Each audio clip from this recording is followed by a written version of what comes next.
Welcome everybody to the One Leg Loser podcast. I'm your boy Bear Down Rick alongside my co-host Jay, the producer. We want to welcome you guys to week 16 of the NFL. Week 17? Already. Huh? No. We 16. We 16. Oh, okay. It just flying by so I thought fast. it was all. Remember, I just turned 40, so my mind's going a little wacky You here. good. You're good. You good. So want to welcome everybody to the podcast. Again, hope everybody had a good week. What a hell of a Sunday football, man. A lot of just stuff that just happened, man. That it's just, we got a lot to talk about during the podcast. We'll also kind of go over Thursday night's game with you guys, but welcome to the episode. Jose, what's up? Talk to the people. How you feeling? How you doing? Nah, man, ain't shit. Like you said, man. It was a very interesting Monday football. My boys got eliminated, so that's good, man. It's like finally just just like got that weight off my shoulders. All right, I You get can to relax breathe. for the rest You of get the to year. breathe a little bit. I get to breathe. I ain't got to worry about fucking scenarios and this scenario, that scenario. It's over until next year. We'll see what happens. Man, but yeah, a lot of unfortunate things happened for certain teams too, man. Like, man, Patty Mahomes went down. That was that was tough to see, man. I was watching it live, and I seen him scramble in there, and I thought he just hyperextended his knee, and then I was like, damn, man. When the news broke, when the news broke, It came out I pretty felt, quick too. Like it came yeah, out that yeah, same day. Usually you kind of get like Mark, like we'll talk about Micah as well, but that Micah stuff happened the next day, kind of came out the next day, but Patrick's came out that same day. Like as soon as a couple hours later, it was out.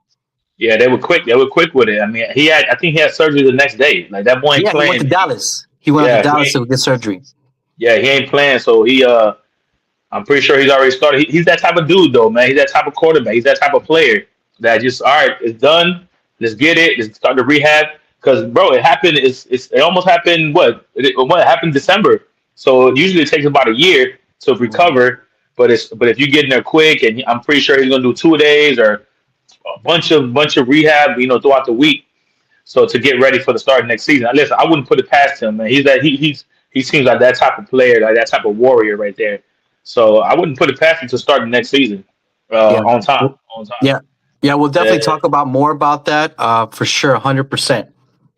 yeah. You touched on Micah, man. That's another one. That one, I kind of felt it, because There was no especially because contact. It was right, like, it's always no contact, bro. When it's no contact, that's the worst ones. That's why when with Patty, I mean, it was kind of similar, like no contact, but I mean, this guy was chasing him down. He kind of hit him a little bit. I don't know, but regardless, yeah, Micah, man, that's a huge blow for the Packers, man. I'm sure they're devastated over there in Green Bay country. I'm pretty sure the NFC North as a whole is breathing a sigh of relief. Man, you got that monster breathing down well, your I neck. remember I texted you. You kind of had to put me in check. Listen, that was just that was I the get it. I Monsters get of the it. Midway Rick coming out. But no, honestly, no. Nobody wants to see. That type of injury. Yeah, listen. Funny you mentioned that because I was just listening to. I don't know if you remember Matt Forte, Of played for course, the yeah. Chicago Bears. He's got a podcast and. He just turned 42, which I'm just shocked that I could have sworn I was watching Matt Forte when I was a kid. And funny enough, me Yeah, and yeah, Matt yeah. Forte are only 7 days apart as a birthday, born in the same year. So it's kind of crazy for me to think that. But nevertheless, he was talking about the struggle of an injury. You've been through it in a way, you're not an athlete, but you've been through a knee surgery. And he was just talking about it's a lot up here. It's a mental, like there's a lot Oh, of mental, ups and bro. downs Yeah. emotionally. And for an athlete like that, there's a lot that they have to go. He says the sad part or the hard part that he's mentioned for a lot of athletes is shit moves on. The team moves on. So you're kind of like on your own, like your own little Yeah. bubble Mhm. dealing with this. So he's like, that's kind of the hard parts that an athlete has to go through, especially going through a rehab like that, because it's a lot of mental games. You get mad, you get sad, you do the unknowns. Am I going to be the same person when I come back? Especially them that they're making millions of dollars. They have a lot on stake. Me and It's their you. livelihood, bro. It's their you know, livelihood, man. that is so. Yeah, just we'll definitely touch more on these as we go through the games, but. Hell of a week, man. We're going to talk about everything. Where do you want to start off on today's episode? Where do you want to kick off? Let's go Thursday night football, man. Where the Falcons, man, they just shocked. I know they shocked me. We didn't pick that game. I don't remember who we picked, but I'm pretty sure I probably would have went Buccaneers there. Yeah, man, these Falcons, what are they doing? Like, just lose out, man. But this guy Kirk Cousins, Kirk Cousins is doing some magic over there. But I don't even know if it's so much the Falcons. I just think it's the Bucs. The Bucs have regressed so much, man. Baker Mayfield went from MVP candidate to now he's just fighting for a playoff spot. Man, that drop was that drop was fast and hard. And I know they had injuries throughout the year on the offensive line, but they got Bucky back now. They got Mike Evans back, and still they lost to the Falcons at home. When they're fighting for a division title here against the Carolina Panthers, and they're going to have a chance this coming up week to face the Panthers, but they're not looking too hot. And the Panthers, they're steadily climbing. They're playing good ball. Yeah, so and funny you mentioned you mentioned injuries, and I think one of the major things that's going on with the Bucs is, remember, he got injured himself, so I think he's dealing with injury himself. I think he's not the same. Baker's not the same as he was before the injury. So I think, again, that injury bug that he's gotten, I think it was a shoulder, right? Was it a shoulder? I forgot. Yeah, I think it was his non-throwing shoulder. It happened one of those games. It was a primetime game. Yeah. And it happened right before the half, before the end of the half. But yeah, so that's man. They got a tough hill in front of them. But I guess we'll see, man. But yeah, next game, the Ravens, man. That's another guy who's kind of I don't know. I mean, I watched parts of the Ravens Bengals game, and it's just Lamar. It's just not the Lamar that we're used to seeing. Lamar. He says hut, and he don't see the guy open. He's taking off. That's what he does. That's what he's done his entire career. And he looks like he's struggling back there, man. He doesn't have the wiggle. He doesn't have. It seems like he doesn't have that. He's not confident. He's not playing with confidence. So I don't know. The Bengals are that bad. They got skunked at home. Man, you can't put a donut at home with those type of weapons. With that quarterback, you just cannot put up 0 points, man. That's devastating right there. I told you that shit that Joe Burrow was talking, bro. That shit is. You can just see he's just deflated. You can just see it in his face, man. He's not ready to ball. He's not ready to ball. This is one of the most awkwardest years in NFL that I could remember. The Mars, just the stuff that Joe Burrow's talking about, man. It's a wonky year. It's like this is an opportunistic year for those teams that have always been in the mix, right? Like you said, you're talking about Joe Burrow's out, Patrick Mahomes is out. The Ravens might be. I mean, there is a scenario that they do not make it. So you're talking about 3 of the top, maybe 5, 6 quarterbacks in the NFL that might not be in the postseason this year. This is going to be a different year. But yeah, it's sad because, again, that prototypical Lamar Jackson. Again, that's the dangerous part of being that type of prototype, right? Of quarterback, the running quarterback, the guy that's moving. But also, I think his build is just like, Daniels over there, can they sustain 10, 15 years of this beating that they get in the NFL? And then Joe Burrow, man, he's been through his own struggles with injuries, the turf toe, just like weird injuries. And then on top of that, not winning messes with you mentally. The things that he's been saying, I think there was a part of the interview where he says, he could see himself being as a Bengal next year, but they said long term. He was like, I don't know. You can hear in his voice. There's conversations being had behind closed doors. I think they asked him today, have you thought about playing for a different team? For a different team, and he said, I think about a lot of things. So that was the key. Yeah, that was the stuff. Yeah. So he's not saying no. I'm telling you, man. They really got to fix shit over there and in Cincinnati, man. But this is not their first. This is not their first time where a star quarterback has been disgruntled to this point. I don't know if you remember Carson Palmer back in the day. Same thing happened with him, and he forced himself out of out of Cincinnati, and he ended up with the Cardinals, and I think he went to the Super Bowl. But he was a good quarterback, man. But something about these some of these franchises, right? The Washingtons, right? The Cincinnati's, the Cleveland Browns. Those organizations they're just not the Raiders. They're just not run properly, man. Like They're so you bad get organizations. yeah, It's bad. It's bad yeah, from top to bottom. it's There's bad from no. top. Yeah, There's no. yeah. And again, when we get to the Bears, I could speak on that because I've been a part of that. And again, I'm at the beginning stages. Hopefully, Listen, I put the Dolphins in there too. I put the Dolphins in there yeah, too. the Dolphins have been in there But, too. but what I mean with by bad organizations where people are just disgruntled, I believe it's just those organizations. Because look at the Saints, man. The Saints, yeah, they won a little bit with Sean Payton and Drew Brees, but and then they've been losers ever since, right? But you don't hear any rumblings coming out. You don't hear any rumblings, any bad news, any cancer. That team is fighting, man. That team is Mhm. fighting. And they just beat the Panthers, who we were just talking about, who's also trying to win the division, and they're just being scrappy, man. And so this guy, the coach, he's got them playing really good.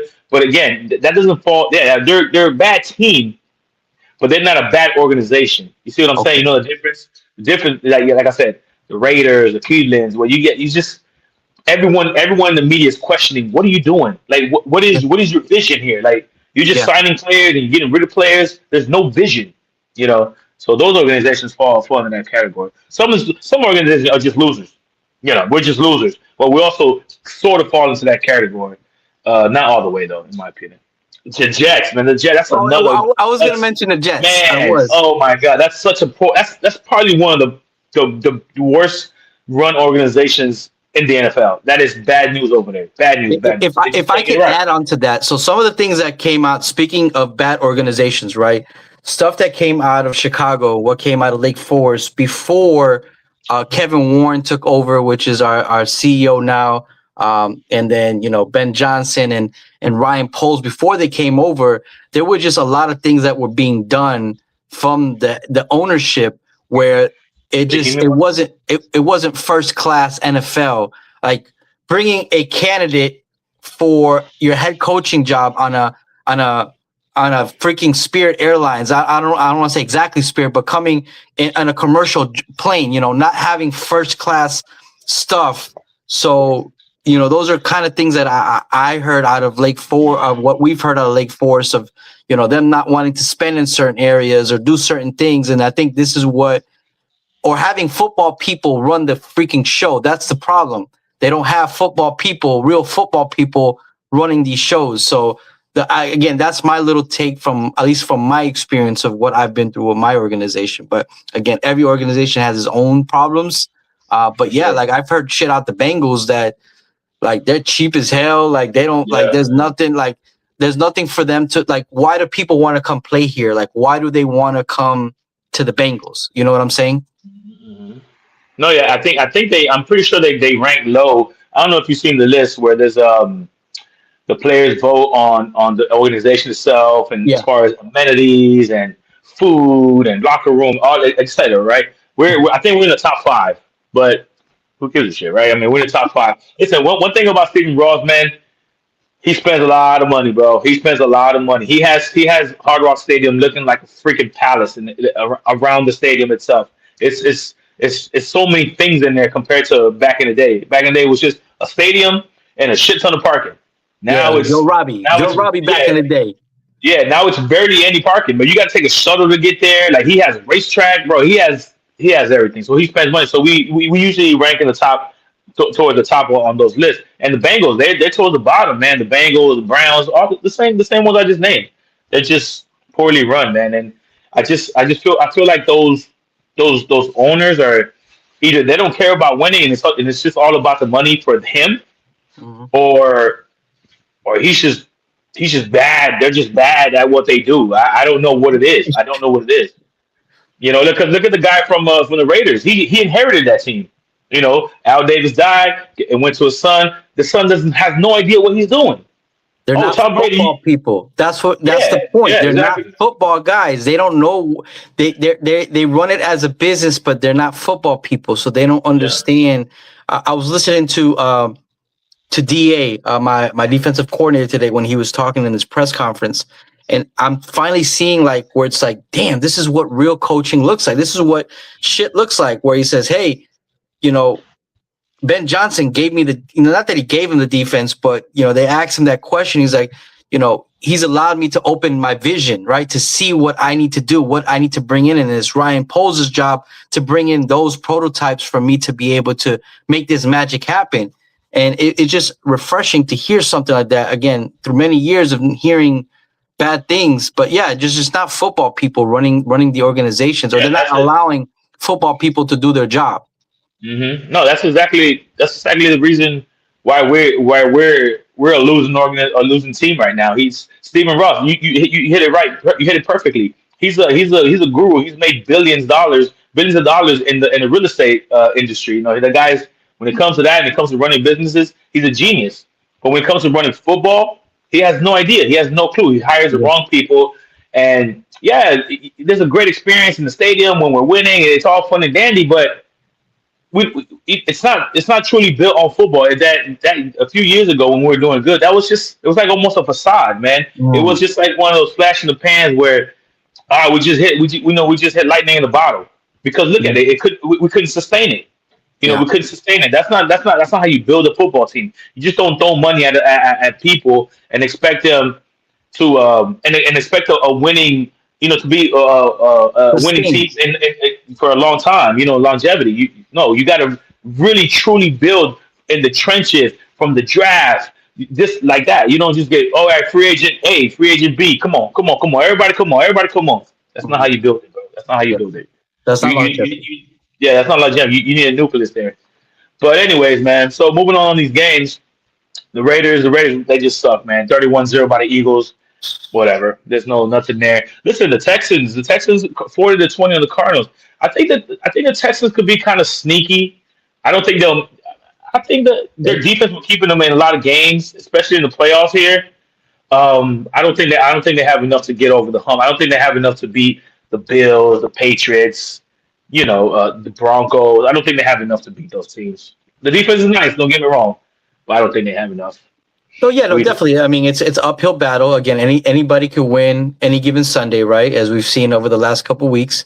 Again, one of the big things that we could agree upon, or hopefully we could agree upon, is what's sustainable is a run game and a good defense. If you have those two things going into the playoffs and you could travel, you got a shot, right? So again, that defense from the Texans, man, they've been playing ball, man. They've been playing ball. And again, CJ Stroud, I mean, what are your takes on CJ Stroud? How do you think he's been playing? He's been playing decent since he came back from concussion. He hasn't wowed me. Again, it's just the defense, man. Put him in great situations. Giving him short fields, giving him turnovers. It's the defense, man. I don't think the offense. I don't think is enough to put up points, and when games really count against even against the Bills or the Chargers, I don't think they have enough to beat those teams. But as far as CJ Stroud, like I said, he's been playing decent. I don't see it. Gotcha. But yeah. So we got the Chargers here, eliminated the Chiefs. We touched on that a little bit. Justin Herbert playing with a broken left hand. So hopefully, that starts healing up. They also have a pretty solid defense. They just have all these injuries on the offensive line that's hindering their running game. Yeah, both their tackles are out, right? Yeah, I think both their tackles are out. Yep. But they did get Amari and Hampton back last week. So I expect them to be ramped up on more carries this week. So I think they'll be all right. It's gonna be a good game, them versus Cowboys in Jerrysville. That should be a really good game. I think the Cowboys have been eliminated already, right? No, not yet. Not quite. They still have like a 1% chance, or something like that. Well, damn. Yeah. Yeah. Exactly. It's like winning the lotto. Yeah, for sure. But yeah, the Bills went into Foxborough. They took care of business. It was going on outside for a little bit there, and then Josh Allen became Josh Allen, and he just went crazy on them in the second half. But that should be a nice matchup if they ever make it. If they meet in the playoffs, that should be a nice one. What do you think?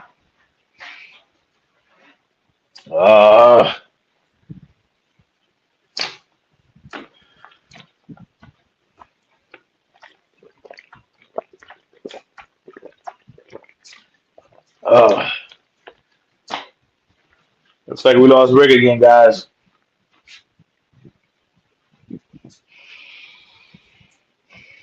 You back?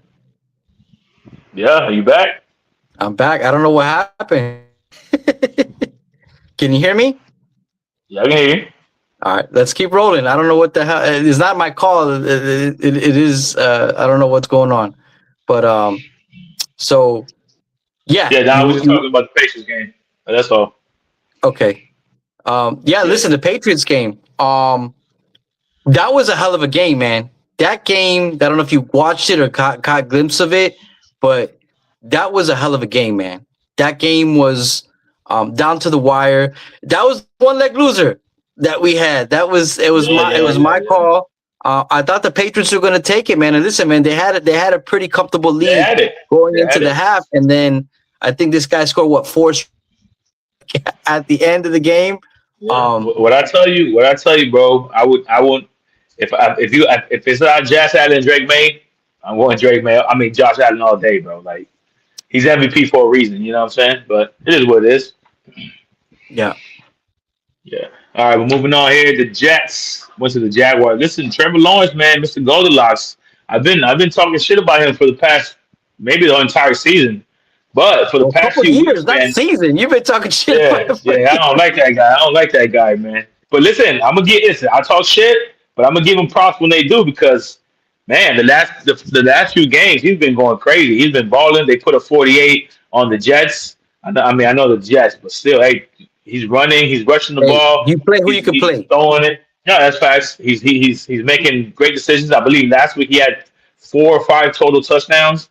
Like the guy's balling. Ever since they traded for Jacoby Myers from the Raiders, it's like, man, they have this connection, and now you add Brian Thomas Jr. and they have Etienne. Oh man, they're playing good football. But still, regardless, that's like the Houston Texans to me. Like I don't see it. I don't see them coming down. I don't see Mr. Trevor Lawrence going in somewhere with high pressure, hostile environment to advance to the playoffs. I don't see that in his blood. I don't see it yet. You got to prove me wrong, but I don't see it. Listen, you've been saying that a couple already 2 games, right? You're saying high, like to me when I hear high, like tense situations, is you're going to Arrowhead, you're going to the Raven Stadium. You're going to some of these well-known places. Yeah, but they'll have to go into Mile High with that defense. I mean, they're gonna play this weekend, so we'll see, right? But if you want to play the devil's advocate, though, I mean, do the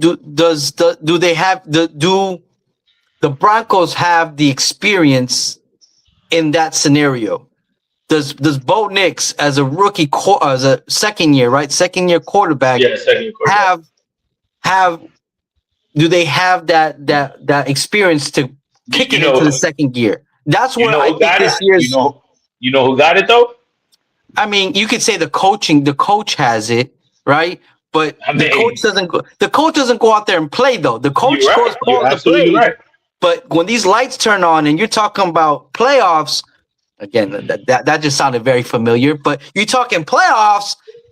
I mean, I think this year for me, at least in my vision of this year, It's happening. It's happening on your own team. Well, Ben Johnson came in here, and all of a sudden, it's a different Caleb. It's a different team.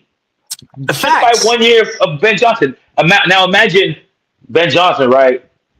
I mean Sean Payton, right? I mean we serious, right? Well, now, yes. Right now we can say that, yes. So the resume, yes. So that alone, bro, and bro, the guy Duval, he's gonna beat out Sean Payton. Hey, dog. I guess we will see. I'm more of the take with this year and the way that this year's played out. I'm not calling anybody out because I look at it as the what do you call them? The people that the gatekeepers, right? The Patrick Mahomes, these guys, they're not there. The only one that's probably going to be there, maybe is Josh Allen. If this is not the Buffalo's year, I don't know what year. it's absolutely Buffalo's year. So There's no doubt about it that the Patriots gonna beat them, not yet, and the Broncos are not gonna beat them, not yet. They're not gonna beat. This is a team that's been here for what 3-4 years in a row, bro. If they miss if it they sounds miss like it it feels now, like more, but yes, 3-4 if years. they've been right there. If they miss it now with Mahomes out and Lamar possibly not making the playoffs, those are the two his biggest obstacles. Mm. If you don't make it now, boy, that's gonna be some firing. Sean Well, McDermott might be yeah. fired. So basically, what you're saying is it's kind of, again, just what I hear you saying is all the other teams are just. We're speaking AFC right now, right? Because this is the AFC, right? Are you saying that, in your opinion, like no other team matters? It's like, yeah, you guys could come to the playoffs, but Buffalo is going to be representing the AFC in the Super Bowl. That's all you're saying. Buffalo, 100%. I would say by 80%, Buffalo should be representing the AFC. 100%. See, I'm more 80%. I'm more in the boat of this is a wonky year. This is a off cuff year where I'm not counting anybody. It's kind of I mean, the reason why it's so clear to me is because on the NFC, I feel like there's a bunch of teams that can actually sneak into the playoffs and make the playoffs and make some noise, and you don't have no idea who's going to come out of there, right? Because these are teams who been there, done that for the past few years. You got the Rams, Seattle's they're up and coming, but they do the nice little nucleus up there. You got Green Bay, obviously, Detroit if they can somehow get in. You guys, if you can get in, there's more options than a clear path, bro. I couldn't see it any clear. The Bills. You feel like it may be a little bit of an AFC bias here, since that's your side of the ball. No. Where you're just like, this is what I see. No, I don't have a side of the ball. It's just the only. I'm telling you, it's not, bro. If Josh Allen was out, then I would say, all right, is anybody can make it. But no, Josh Allen, they're knocking at the door. This is how football works, bro. You knock at the door, and you finally kick it down. You Dolphins, you knock at the door, you get in the playoffs, you haven't even won a game. Okay, but I'm just saying, you knock, you kick it down. That's how football works, bro. That's exactly how it works. And then the ones that don't kick it down, you blow that shit up. But it's his turn. It's his turn, bro. It's like it's almost scripted. It's his turn. It's his turn. Roger Goodell made hey man, this how this is gonna play out, ladies and gentlemen. This how it's gonna play out. We ain't gonna have Lamar. We ain't gonna have Joe Burrow. Patty gonna pop an ACL. Is that what kind of happened? It's his turn, bro. It's simply his turn. Like Illuminati stuff. This is kind of sound like Illuminati. Like, hey, it's your turn now, man. This is your turn. Everybody's out. Now, granted, of course, to your point, of course, the Patriots can get going there, and especially if they have another home game against the Bills, that's going to be a very interesting game, very fun to watch. And of course, the Patriots will win it at home. But again, bro, it's going to be this type of game where it's like either Josh wins it at the end, down to the wire. Either Josh wins it at the end, or I mean, obviously they don't move on, but. I don't know, man. I just feel like I would agree with you. If they don't make it, there's gonna be some change. Yeah, it's gotta be a change coming. Yeah, because you're just wasting his time. You're just wasting his time. You're just wasting his time. Listen, the guy hasn't had a number one receiver in God knows how long. Well, this year he definitely doesn't have a number one receiver, and he's just making it happen, bro. He's just thugging it out, man. Thugging it out. He that dude, bro. He that dude. But anyways, moving on. Commanders, Giants, boo-hoo, nobody cares. Well, listen, I want to touch bases on that because I did send you a video really quick. I did send you a video yesterday of a take from a Chicago media channel that, it's one of the big radio stations over there. And me and you talked about this, and I agree with this. I'm coming into this space where it's unknown for me as a Bears fan, where there is that talk of, years to come, or you're just starting, or, wait till next year's draft, or whatever the case, however you want to word it. But Washington and a couple other teams that he mentioned in that is the prime example of how me and you mentioned, where I think most fans don't look at it that way, where it's just 1 year at a time. Nothing is guaranteed next year. Commander just ended up at the NFC Championship game last year, and now they're just they don't exist to some extent right now. So wanted just to kind of just touch bases on that. I know you kind of gave me your thoughts, but if you want to share, what are your thoughts in that aspect? Like something like that would just happen with the Washington Commanders going from 1 year, the NFC Championship, now they're just a blimp. We're about to just pass their game on. I mean, listen, man, they that's just one of those, again, flash in the pan, lightning in a bottle. They struck lightning in the bottle that 1 year. Jaden Daniels came out there and he he was a rookie. He shocked the world, bro. It happens. It happens. Shit happens like that all the time. But it goes to show also that the Commanders, there's a reason why he was drafted so high.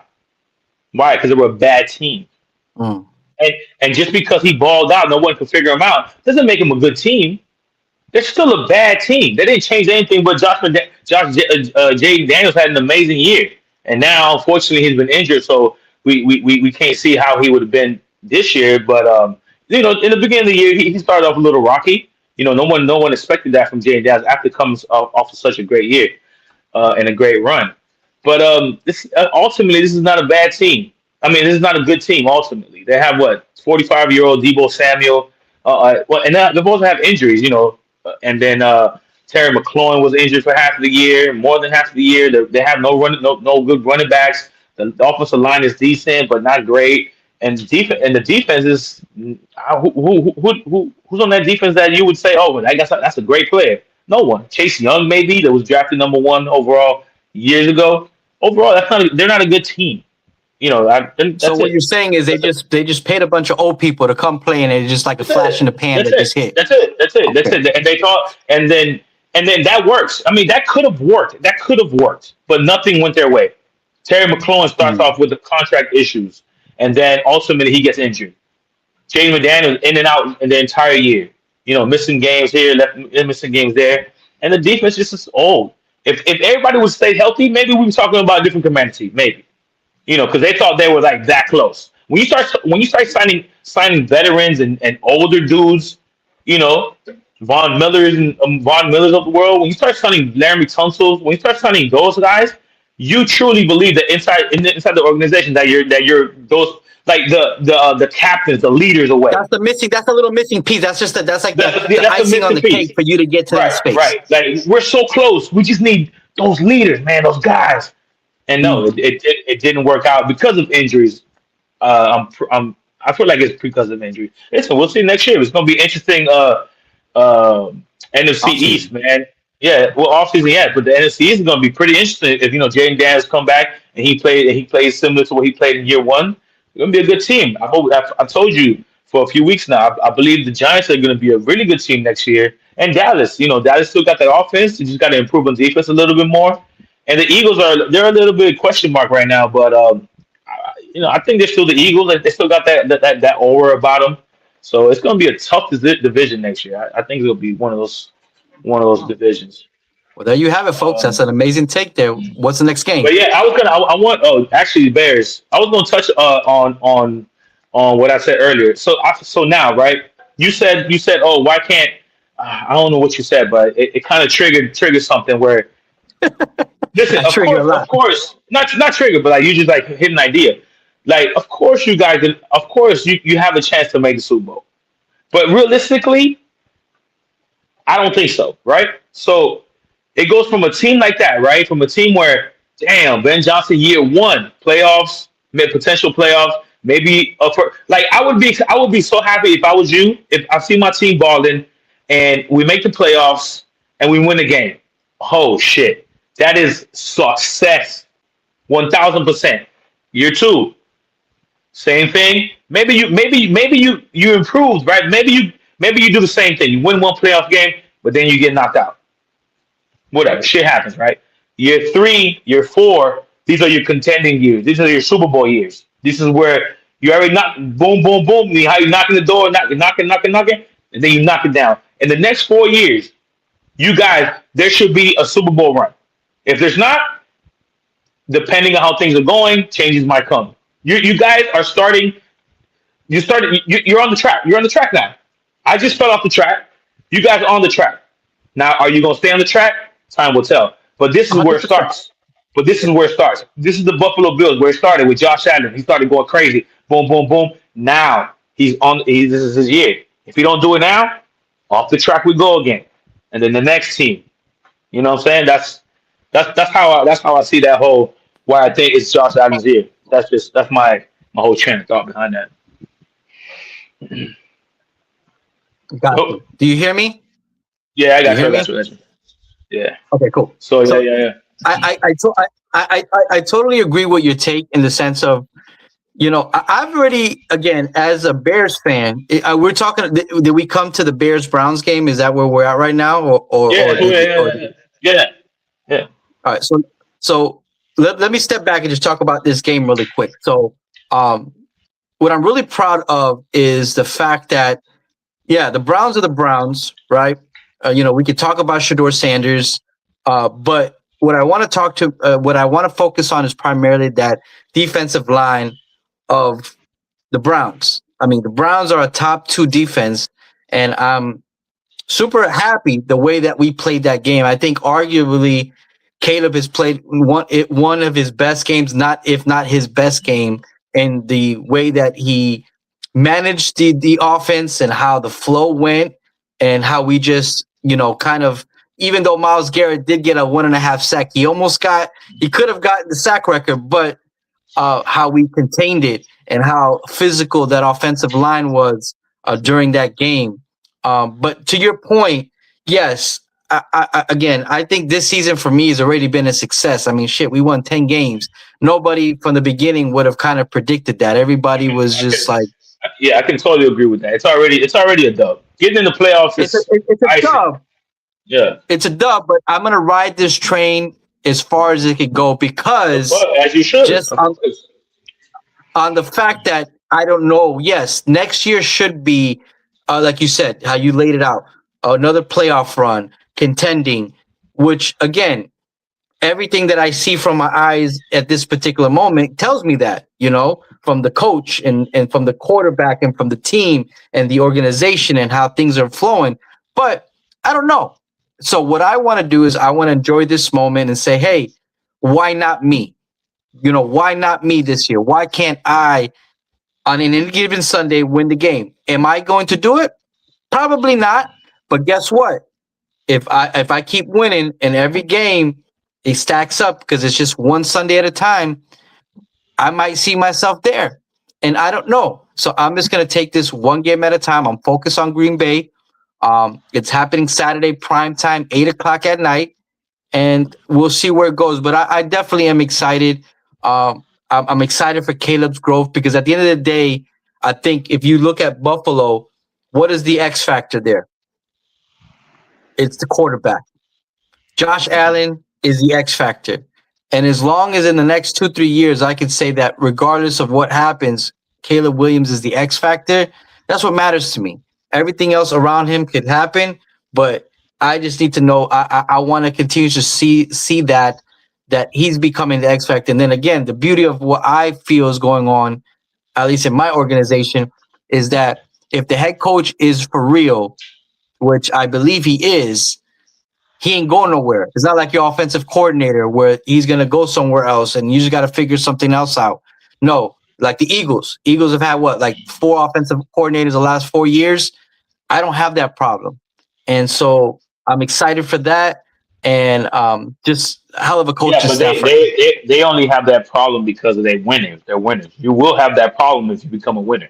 Every coach leaves. Every coach gets a what I'm saying is the play caller. I don't have an offensive coordinator to say that. Yeah. Oh, if he leaves, oh shit, we gotta run a new system. We do have an offensive coordinator, but I don't have that where the offensive coordinator is calling the plays and the head coach is like a Mike Tomlin, where he just manages the team. No, Ben Johnson is the like McDaniels. He is the orchestrator of that offense. So regardless of what happens, as long as that the head coach is there, the offense keeps rolling because it doesn't change. So that's what I'm excited for. But yeah, that's kind of my take. That's my take right now. I'm focused on Green Bay. I believe we have a really good shot. We're at home. Micah Parsons is not a part of it. Shit, that last game, it came down to the wire. If we didn't start off slow, I think we could have handled Green Bay. And I'm expecting us to come out fire blazing and a hell of a game, man. I'm gonna be calling you, have some drinks, and it's gonna be a fun Saturday, God willing, man. Yeah, for sure, for sure. All right, so let's touch on a few games here before we get into the Thursday night football game. One of the games, the Lions at the Rams, man. Those Lions, man. I think Dan Campbell is their downfall right now. I think obviously they miss Ben Johnson. They miss Ben Johnson as a play caller, and they miss Dan Campbell as a coach. Mm. What I'm saying by that, Dan Campbell ain't no OC. He's not a DC. Stop it. You're none of that. You're a coach. You're a motivator. You're a leader. Be that. I think that's what the Lions are missing right now. Again, the loss of Ben Johnson really hurt you guys because that's now. It feels like he probably feels like everything on is on his plate, you know. And he's not feels that way. He's stretching himself too thin. He's trying to be the rah guy, but he's also got to be the OC, and that takes a lot of time, bro. He ain't got that much time. You know what I'm saying? But anyways, man, listen, the Rams have been playing good football. Matthew Stafford, most likely your MVP of this season. Um, Puka Nakua, he's playing outstanding. The only issue I have with the Rams, I don't think they run the ball enough. I think they need to start establishing the run a little bit better with Blake Corum and Kyron Williams there. But all in all, especially now with Devonta Adams, I believe he's out. He's out. He's gonna be out. Yeah, I know he's out for Thursday. He has a hamstring. Man, it's a horrible time to get that type of injury. But they're playing well enough that I think they'll still make the playoffs without him. And hopefully he's ready to go week one or maybe in the bye week for the Rams here. But yeah, man, Rams continue to chug along. Yeah, the Lions, man, is a prime example of like, hey, you expect again. 10 years ago, nobody would ever talked about the Lions. They're like the bottom feeder of everybody's joke. But in the last couple of years, they've been contending, right? They've been every year playing the playoffs. And then look, now this year, like you said, with changes that are happening, they may not make the playoffs. They have I don't know the exact percentage, but they don't have a pretty high percentage of making the playoffs here any longer. So they might not even be a part of the show this year. So to your point, and I also think that their defense hasn't been playing. I don't know if they're being injured or whatever the case may be, but the defense hasn't been stellar. They've been giving up, a lot of points. So it's like you're gonna have to shoot it out. So I don't know what's going on that side of the ball, but yeah, Lions again, they might not even make the playoffs this year. That just shows you how fickle and how the changing of the NFL could be so quick. So enjoy those good moments, ladies and gentlemen. But yeah, the Rams. Listen, I think the Rams are they're going to be the team to beat. Will they end up the 1 seed? I don't know. There's a scenario where I could become the 1 seed if a couple things shake out, in regards to wins and losses. But most likely they'll be the 1 seed, and yeah, they're a team. They're a team to play. But again, at least in my opinion, I'm not afraid of nobody right now. You know what I'm saying? That's the way I should feel. So, but it's going to be interesting next coming weeks. But yeah, Lions might not be in the playoffs. Yeah. All right. So yeah, real quick on Phillip Rivers, man, 44 years old, jumping out of couch to go run an NFL offense. Hey, that's pretty impressive by his old ass. He almost pulled it out. I know he threw a touch. Yeah, he almost pulled it out. He threw a touchdown there. That was I expected the Seahawks to play a lot better, especially the fact that they're playing Phillip Rivers. But maybe they just took an off week. Maybe they're not really thinking about the Colts that much, and they didn't really put 100% effort in. And clearly, this is the NFL. It could bite you. This could have been a nasty game for the Seahawks to lose. Unfortunately, they pulled it out because they are the better team, especially with no Daniel Jones, even though he sucks. It's no biggie. But anyways, Seahawks. They'll be contending. I mean, they'll be in the playoffs. We'll see how much noise they actually make. But I think I think they can be sneaky. They can be sneaky. Yeah. Listen, I think for the Seahawks, the question is, can the quarterback get over the hump? Sam Darnold has always been flaky in the playoffs. He's one of those quarterbacks that see deers in the headlights when he's in the playoffs in the short times that he's been in there. So that's going to be, I think, my X factor for the Seahawks. Man, let's talk about this Phillip Rivers story, man. I think it's an inspiring story in the sense of one of the things, I don't know if you heard, but one of the things that he said in his press conference that he did it is because, remember, he's a football coach back in Alabama for a high school team. And so one of the reasons he decided to do it, I know me and you had our speculations of like, we had that dark thought, this guy needs money. What's going on? But I mean, one of the reasons he said he's doing it is because he just wants to show his guys that he coaches. And not only that, but his kids. Man has 10 kids. He's a granddad at 44. That's crazy. And so one of the things that he says in his press conference, he just showed them to say, hey, he did this also to show them that, hey, you can do whatever you want. It's never too late. You know what I'm saying? You could always, if you put your mind to it, you could do it. And sure enough, man, the guy went out there and played an NFL game at 44 years old, man. I know a quarterback's a little bit different because, you know what I'm saying, it's not like a running back or wide receiver or something like that. Because they asked Matt Forte, they brought that. He's like, hey, Matt, if Chicago called you and said, hey, man, we lost XXX, can you come in here and play 10 drives right now? He says, as long as it's like 10 drives, so he could probably muster it up, but he can't play 3-4 games because his body won't allow him. Because, again, different position. But, yeah, man, what a hell of a story, man. The man's on the ballot of the Hall of Fame, but I think he has to wait now. I think now that he's played, it resets another 5 years, which is just crazy, but hell of a story, man. That's what I'm saying. This year's NFL, man, is going to have storylines for days, man. This year has been amazing. It's been the most funnest season that I've had or watched, not just because the Bears are winning, but just in general, seeing things that have been going on. It's pretty fun this year, man. No, for sure. All right, next game, Broncos at Packers at Broncos. Interesting, good game here, man. Unfortunately, this is the game we touched on earlier. Minka tore his ACL, so they that's a big blow for them. But I think they still got enough defense to make a little noise in the playoffs as long as they stay healthy. Otherwise, Broncos, I thought Packers were going to go in there and take care of these Broncos. These Broncos are playing good, especially at home. But the defense is a little flaky to me. I don't see that daunting defense that people talk about. I don't see it, man. I think you can run on them. I think last year they did so well because they were just getting like 10 sacks a game. But that was last year. They figured it out. You're not getting the same amount of sacks a game. Games are much closer. They're not blowing teams out. Listen, Sean Payton is still Sean Payton. But like you said, they got to play the ball, not Sean Payton. And I thought Packers were going to go in there and beat them. But no, they took care of business. So, hey, they definitely impressed me. But, hey, they're not. They ain't the cream of the crop. They're not the cream of the crop. Hey, man, listen, man, to each his own. Yeah, listen, man, Packers, again, after losing Micah, it's definitely a hard hit. That's one thing that Matt Forte mentioned is not only the player that's injured, it's also the team that gets affected because, I mean, remember, that defensive line have been accustomed to having Micah there this year. And, again, he's taking a lot of the attention from the opposing teams. Now, that attention is going to be spread out to the rest of them. So who's going to step up? Who's going to be able to try to fill in those shoes? I know you can't fill in those shoes, but who's going to step up, right? Who's the next man that's going to come in there?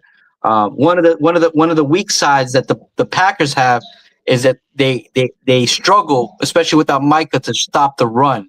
So at least for me, coming in Sunday, that's going to be a big point for me is pound that ball and make them stop the run. But yeah, Broncos on the other side, listen, I don't watch a lot of Broncos football, so I really can't touch much. But I will say this, I mean, just based upon what I see in the numbers and stuff like that, Bo Nix has that just that little magic, man. He comes at the end of the game. I mean, they're trailing a lot of times, and he figures things out, man. And the guy's a baller. He wins. Now, can it take him through the playoffs? We'll see. I know Jose's point is, hey, once they meet the Bills, it's over with. But again, we will see how that plays out. But I mean, it's going to be fun. Yep, that's for sure. All right, last thing I want to touch on here before Thursday night football: the sorry ass Dolphins going to Pittsburgh and get stomped out. Listen, I knew this is exactly who the Miami Dolphins are. We win 4 in a row against shitty teams. The fan base gets hyped up. I get hyped up, and then this happens. You go on the road against another shitty team, but it's cold. You have all that going against you.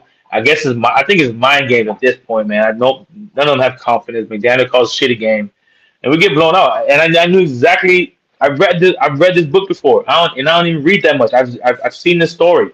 I've seen this movie. Win. Get your hopes up. Get destroyed. And now we're going into week 16 with Tua finally getting benched. The news broke out today. Listen, I'm all for it, man. This is like I texted you earlier. This is the first step of getting them out of here. Listen, we're gonna be in cap hell next few years because we owe the man, I believe, $99 million. So I read a tweet about how they breaking it down in post June 1st, some shit like that. Anyways, but we're gonna be in cap hell. But listen, as long as he's gone, because I'm tired of the man. Like he's broken. He's a shell of what he used to be. Some people are not making excuses that he's injured. No, man, he ain't injured. He's just playing like shit. He just sucks. Anyways, man, so Quinn Ewers is gonna come in and start the next 3 games. Let's see what the kid got, man. Let's see what kind of arm he got. Let's see what kind of decision making he can make. Let's see. Who knows? Shit. Tom Brady was a 7th-round pick. I'm not saying that's ever gonna happen to the Dolphins. I'm not saying that's ever gonna happen because, what are the odds of that? But I'm just done with Tua, man. I'm done with Tua. So let me ask you a question. It sounds like you're distraught, but what do you see in the future? I'm not distraught at all. I finally get to release. I don't give a shit no more. Fuck it. I'm still gonna watch the games because I am a Dolphins fan. But distraught, bro, I'm actually elated. Bro, I'm telling you, I wish we just lost. We didn't go on this winning streak. I wanted Ben lose. I wanted McDaniel gone a long time ago. I wanted Tua. I didn't know. I didn't feel like it was Tua's fault. I thought it was McDaniel's calling the plays. Now I think it's Tua's fault, and that's why McDaniel calls these plays. That's why I'm excited to see what this kid got. Maybe all along McDaniel's never trusted Tua because he can't. Why would he trust him? He can't throw over 40 yards. Why would you trust him? How can you open up the book if you can't even trust your quarterback? So let's see what Quentin Ewers got. I know one thing for sure. He's got a way stronger arm than Tua. Maybe McDaniel open that playbook like I told you earlier, and shit. Maybe he changed my mind. I don't know. So it looks like moving forward, you're gonna see what this other quarterback does. But hypothetically, what do you want as a Dolphins fan in the offseason? If you play this rookie quarterback and he doesn't look too hot, what do you think the Dolphins?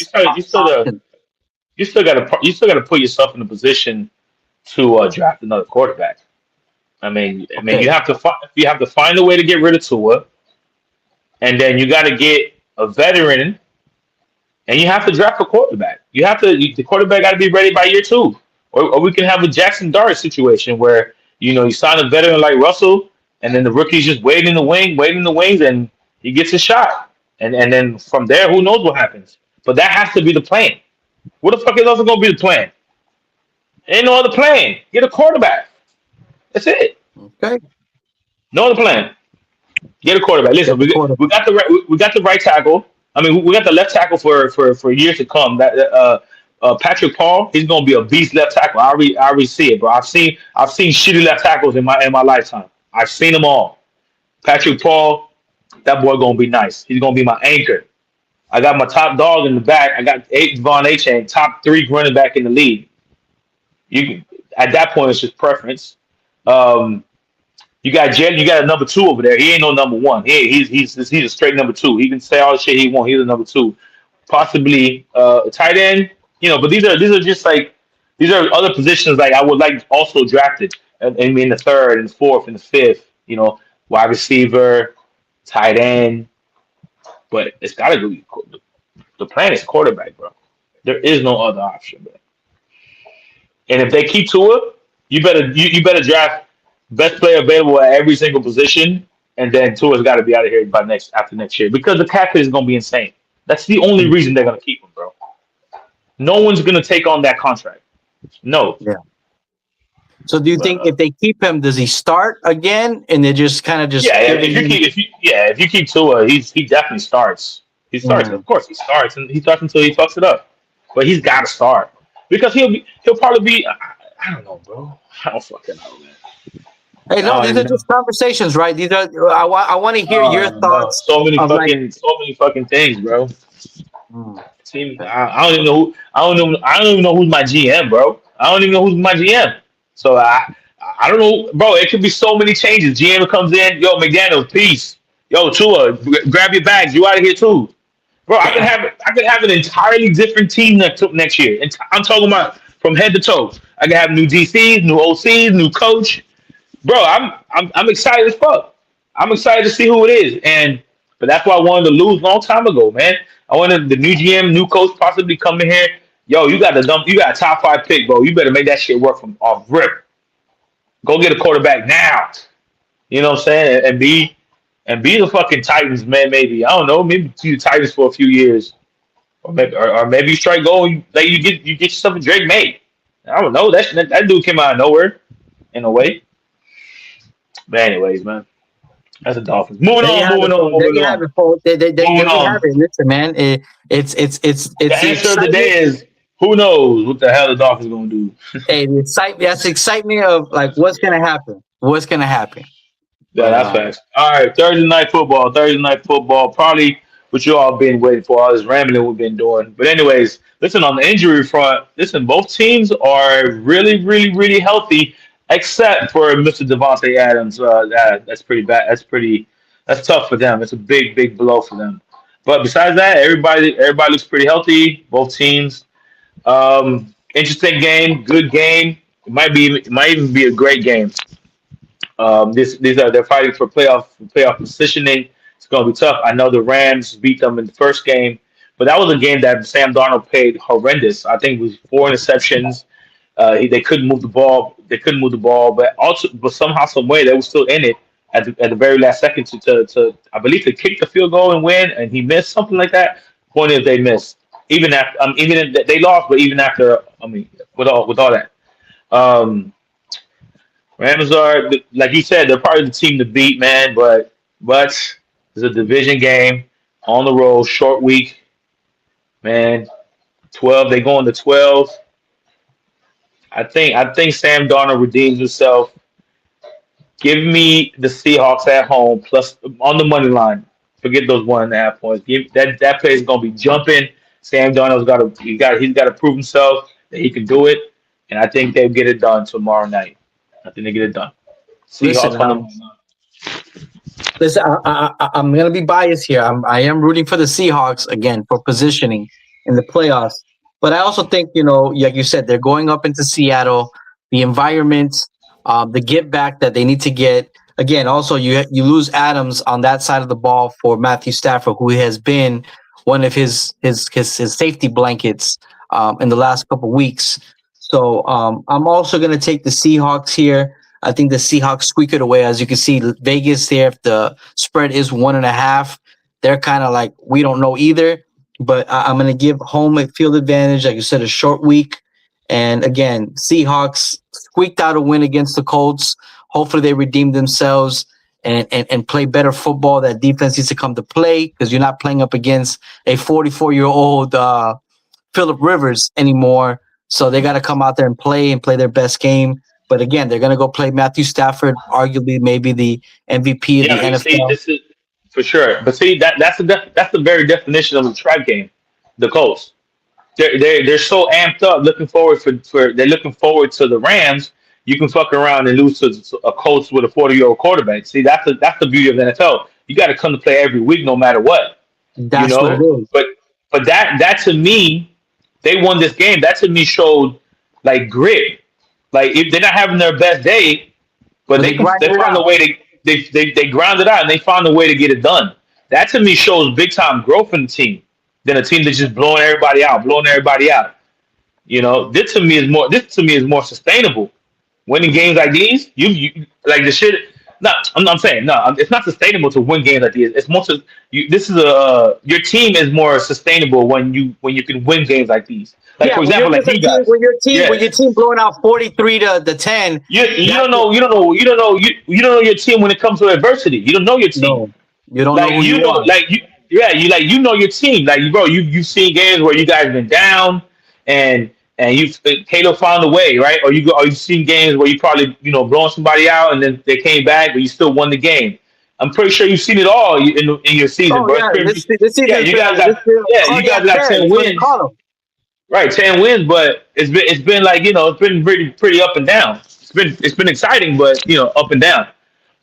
So yeah, but this seems like a team, just like you guys, So those wins are important, man. Those type of wins are very important. But anyways, yeah, Seahawks, ladies and gentlemen, we are taking the Seahawks here, and we are consensus. Seahawks is going to win. Do we take the Seahawks plus 1.5? Is that what we're doing here? Monday line. Just take it Monday line. It's probably Take it like money two line. something, like one something. So yeah, Seahawks money line. Take it money Take it line. to the bank. Take it to the bank. Cool. Well, anything else on the slate, Jose? Before we cash out here, we take off here. No. We good. Yeah. See you guys Friday. Should be another fun episode here on One Leg Losers. Yes, listen, man. We thank you guys for joining us. Hope you enjoyed our takes. Hope you enjoyed our picks, and we can't wait to see you guys on Friday. So, from One Leg Loser Podcast, we're out, and enjoy your rest of your week, guys. We'll see you guys Friday. Peace. Peace.